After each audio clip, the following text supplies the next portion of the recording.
बताई चूड़ी कर पे बा 50 रुपया के। 50 रुपया बा। आज जरा छापा के भाड़ा कितना बा? 120 रुपया। तो मेहर मार के अरे तो वहाँ का फेमस है ना वो हरियर वाला चूड़ी होता है। फेमस होता है जैसे 120 रुपया भाड़ा किराया लगा आदमी तो वही ना बोल रही है हमको, हम क्या करें? तो काहे बोल रही है? काहे बोल रही है? उसको पता नहीं है कि मतलब महंगाई के जमाना है। हमारा जम गाय कि नहीं गाय? गाने का भाव गाने का भाव है, गाय कि नहीं? नहीं देख रहे हैं कितना मिनट हो गया सर? 2 मिनट हो गए। 2 मिनट चूड़िया ले जा।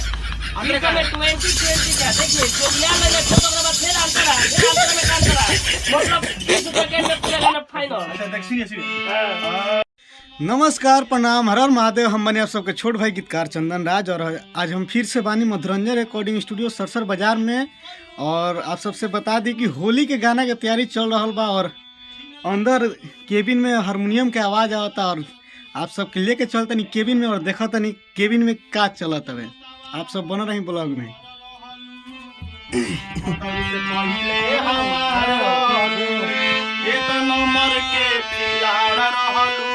और एक मिनट रुकिए। और देखिए दोस्तों यहाँ पे राहुल भैया हैं और डंडा लेके गा रहे हैं। डंडा लेके तैयारी करा रहे हैं। देखिए बता दे रहा है कि इस व्यास को हमारे सर हमारे माधव सर ने कहा है 50 गाना रियाज करवा दीजिएगा आज दिन भर में। और लाइव होगा आज लाइव होगा, गाना रिकॉर्डिंग करना है। ये व्यास खाली पकौड़ी खोले के फिर में रहता है। अच्छा जल्दी 20 गाना अभी तत्काल 1 घंटा के अंदर में दिया करें। और ये है हमारे चंदन भैया, इनका भी नाम चंदन है और मेरा भी नाम चंदन है। और भैया हमारे गुरु जी का भी नाम चंदन है, चंदन प्रजापति जी। बहुत ही अच्छे एक्टर हैं और सिंगर हैं भैया। और इनका मूवी भी बहुत जल्द आने वाला है खेसारी भैया के साथ में। डीजे खेसारी भैया फिल्म करके आए हैं अभी। और भैया कुछ होली का गाना सुनाइए। होली वाला, हाँ छपरा वाला।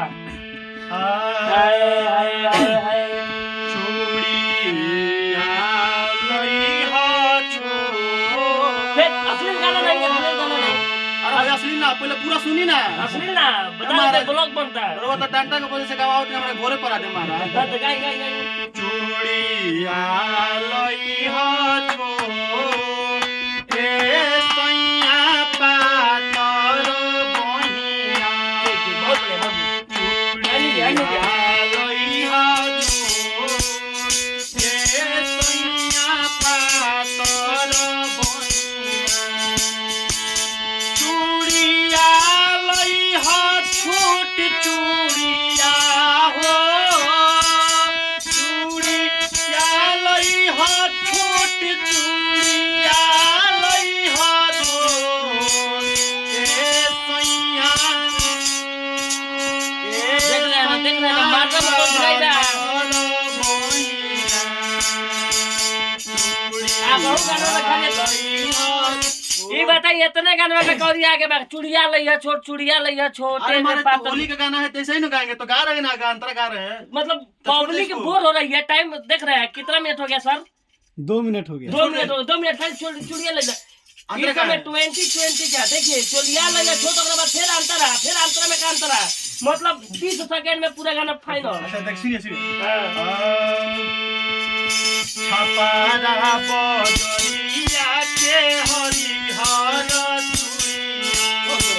छपारा बजरिया। ये बताई चूड़ी कर पे बा 50 रुपया के। 50 रुपया बा। आज जरा छापा के भाड़ा कितना बा? 120 रुपया। तो मेहर मार के अरे तो वहाँ का फेमस है ना वो हरियर वाला चूड़ी होता है। फेमस होता है जैसे 120 रुपया भाड़ा किराया लगा आदमी तो वही ना बोल रही है हमको, हम क्या करें? तो काहे बोल रही है? उसको पता नहीं है कि मतलब महंगाई के जमाना है। हमारा जम गाय कि नहीं गाय बताइए आप। गाना का भाव है, गाना का गाना का भाव है, हम गाय कि नहीं नहीं सर बाजारी पर से खाइए, जाइए पैदल दिखाइए। अरे बीबी से जब इतना प्यार है तो जाना पड़ेगा ना। तो बीबी से प्यार है तो कहाँ से पैसा कहाँ से आएगा? आप बताइए, हम छोड़ देगा ना वहाँ। नहीं आगे दूसरा गाना गाइए। ये गाना सक्सेसफुल नहीं है। छोड़ दीजिए ना, नहीं छोड़ दे। ये दूसरा गाइए।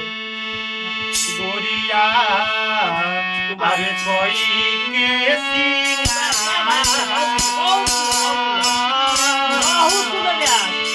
महाराज माने लठिया मुंह में उड़ दीजिएगा। गाइए सुंदर के लिए मुंह में उड़ दीजिएगा। बहुत अरे अंगना में पिचली हरदिया गोरिया कोई के सीना। अंगना में पिचली हरदिया ग्राइंडर से कि सिलवट पर? और सिलोट से सिलवट पर देखो, सिलवट के जमाना बा, सिलवट के जमाना अरे बा। गाना पहले का है, गाना ये पहले का गाना है। पहले का नहीं गाएगा, अभी का गाएगा, अभी का। हम बोल रहे हैं कि ग्राइंडर से पिसेली मिक्सर के जमाना बा। हाँ, मिक्सी से पिसली मसाला ये दिया, अरे बोलिया होई के निकासी में पिसेली गोरिया कोई के सिंगार गोरिया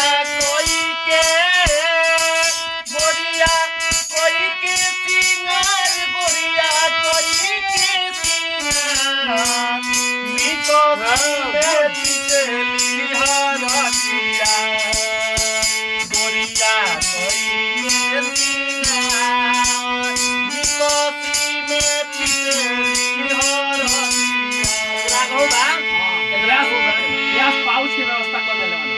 कहावा के हो मेरा मामी को yes, good, good.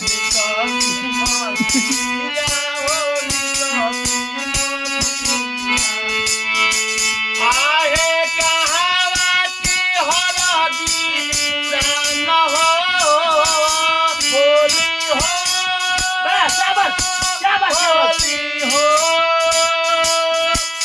आहे कहावा के हरदी पुरान निकोसी में पिसेली हरदी गोरिया कोई के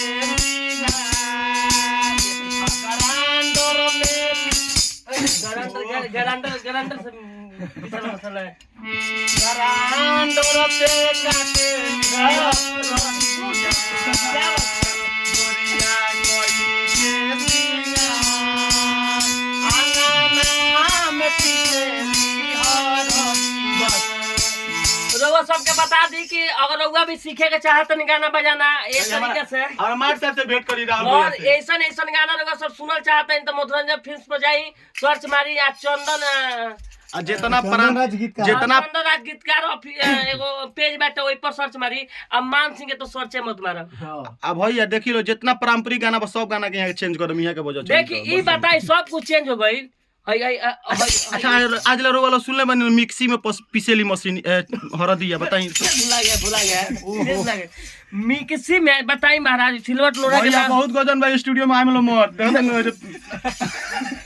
कहो आना है गाना है ना भैया आवे के बा बहुत बढ़िया से हम सिखाते हैं, ठीक है, मार मार के सिखाते हैं। जब तक आप गाइएगा नहीं, देखिए ऐसे ऐसे थेथर ब्यास को हमने ऐसे थेथर गाधा को हमने ब्यास बना दिया है। और आप अष्टजाम अगर करन अष्टजाम हाँ अष्टजाम स्टार है, मान सिंह यादव नाम है। और आप आपके चैनल का नाम क्या है? मान सिंह यादव एंटरटेनमेंट। मान सिंह यादव एंटरटेनमेंट, उस पे जाइएगा तो इनका प्यारा अष्टजाम का अंजाम मिलेगा। अष्टजाम का अंजाम नहीं, अष्टजाम का प्रोग्राम मिलेगा। बहुत अच्छा गाता है, यही से सीखा है, ऐसे ही हम सिखाते हैं। भाई जगह सीखेगा डंडा खाएगा पूरा नहीं डांटा नहीं, बढ़िया गाएंगे हमारे हिसाब से। चलिए अब थेथर भी देखे नहीं आपकी औरत सिलवट पर हड्डी पिसा जाता है, मिक्सिंग में पिसा रहा है। ब्लॉग में ढेर सारा स्वागत बा। और 8 मिनट पूरा होखो ना जल्दी कि हम काटिए करा के मान ली कि 10 मिनट ले। हाँ 8 मिनट हो गए, फिर से बस ऐसे ही प्यार दुलार बना रहे। जय हो फिर से आप लोग फिर से और नए ब्लॉग में आप लोगों का स्वागत करेंगे। तब तक ऐसे ऐसे थेथर ब्यास से सुनने के लिए मनोरंजन फिल्म को सब्सक्राइब करें। चंदन बड़ाई करते की बेइज्जती करते लोग कुछ करते जय हिंद। चलिए आप लोग को भी अगर गाना कराना हो तो आप लोग आइए मधुरंजन रिकॉर्डिंग स्टूडियो सरसर बाजार में। और ये हंसी मजाक आप लोग कैसा लगा कमेंट बॉक्स में बताइएगा। और आप लोग को भी अगर ऑडियो वीडियो कराना हो तो आप लोग मधुरंजन रिकॉर्डिंग स्टूडियो में आइए। सीरियस में मत ली ना, तो सीरियस में लेवे कोई तो हॉस्पिटल दूगो खाली बड़ी सन। सीरियस आदमी के हॉस्पिटल में न जमा कर जाला। रामा जी का हॉस्पिटल खाली बा तो तो एक्सीडेंट खाती हो हॉस्पिटल। हाँ ऐसा ब्यास लोग पिटाइला के बाद हड्डी गुड्डी टूटेला तो रामा जी क्या हो एती करे भाई जय हिंद।